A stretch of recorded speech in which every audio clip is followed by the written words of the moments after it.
Très bon début de journée à toutes et à tous. L'essentiel de l'actualité a commencé par le palais présidentiel. Le chef de l'État, Alassane Ouattara, s'est entretenu hier avec Albert Mabry-Twakeuse, président de l'UDPCI. Entretien qui s'inscrit dans le cadre du renforcement de la cohésion sociale et de la paix dans notre pays. Viviane Aïmer. Dans le cadre de la décrispation de la vie sociopolitique nationale, le président de l'UDPCI, Albert Mabry-Twakeuse, a été reçu ce mardi 22 mars pour un entretien au palais présidentiel par le président de la République, Alassane Ouattara. J'ai été heureux d'être reçu en audience par le président de la République ce jour. Je voudrais dire que dans l'élan de la fin de la dernière session du dialogue politique, des rencontres avaient été recommandées.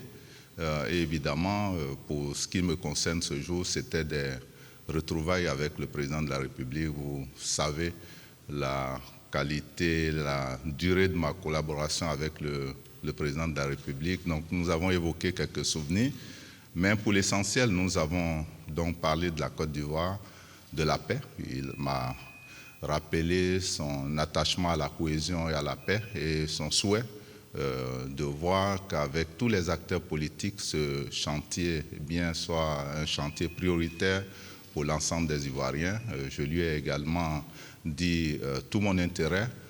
Nous avons évoqué quelques points particuliers, notamment les recommandations du dialogue politique relativement à la CEI, à une préoccupation particulière de l'UDPCI concernant le général Robert Gueye.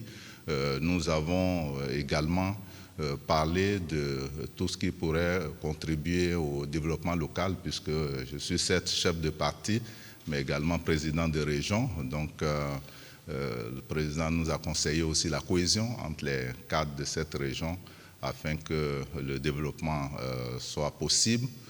Nous avons donc eu des échanges fructueux. Nous avons convenu de nous revoir et nous poursuivrons ces échanges-là pour la paix, pour la cohésion et pour la Côte d'Ivoire. Membre fondateur de la coalition politique RHDP créée le 18 mai 2005, le bureau politique de l'UDPCI a décidé son retrait du RHDP le 2 août 2020.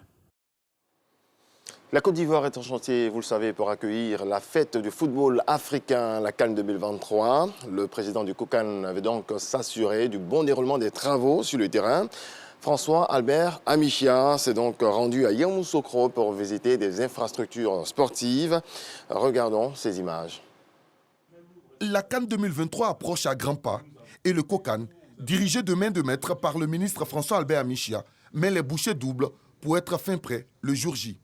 C'est dans ce cadre qu'une mission du COCAN s'est rendue dans la capitale politique pour prendre contact avec le stade de Yamoussoukro, à 98% achevé. Une visite qui s'inscrit dans le cadre du suivi permanent des travaux des infrastructures de la CAN Côte d'Ivoire 2023.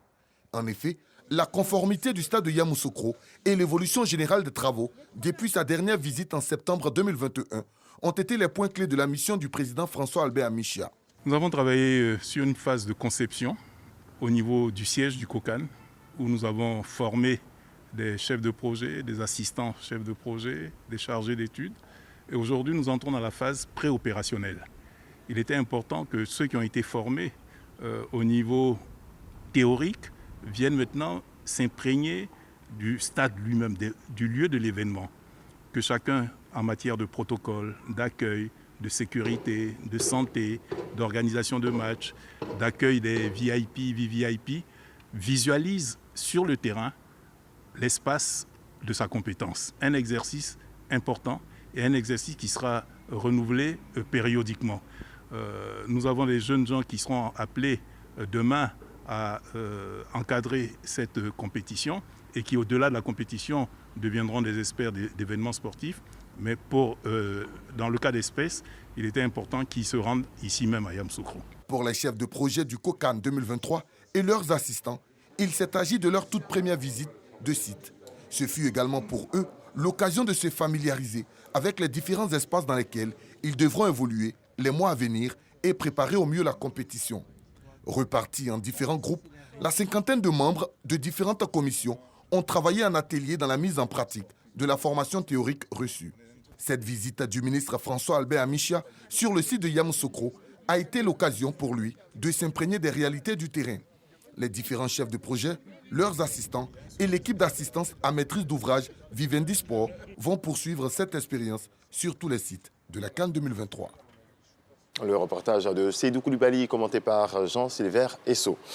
Dans le reste de l'actualité, au Centre régional opérationnel de surveillance et de sauvetage maritime CROSS, dans le Pas-de-Calais, en France, des opérateurs répondent aux appels de migrants en détresse tentant de rallier l'Angleterre, comme vous pouvez le voir. Réaction.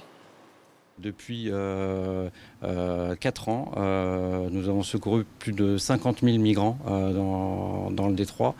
L'année dernière, plus de 8 600 personnes ont été sauvées, 35 000 migrants impliqués. Donc c'est un volume considérable. Donc chaque année, en fait, ce volume est multiplié par 4. Les embarcations qui sont utilisées ne sont pas du tout faites pour ça et elles sont fragiles et elles risquent de se briser en deux, souvent, au milieu du détroit. Et puis, le chef de l'ONU appelle à la fin de la guerre dite absurde de la Russie en Ukraine.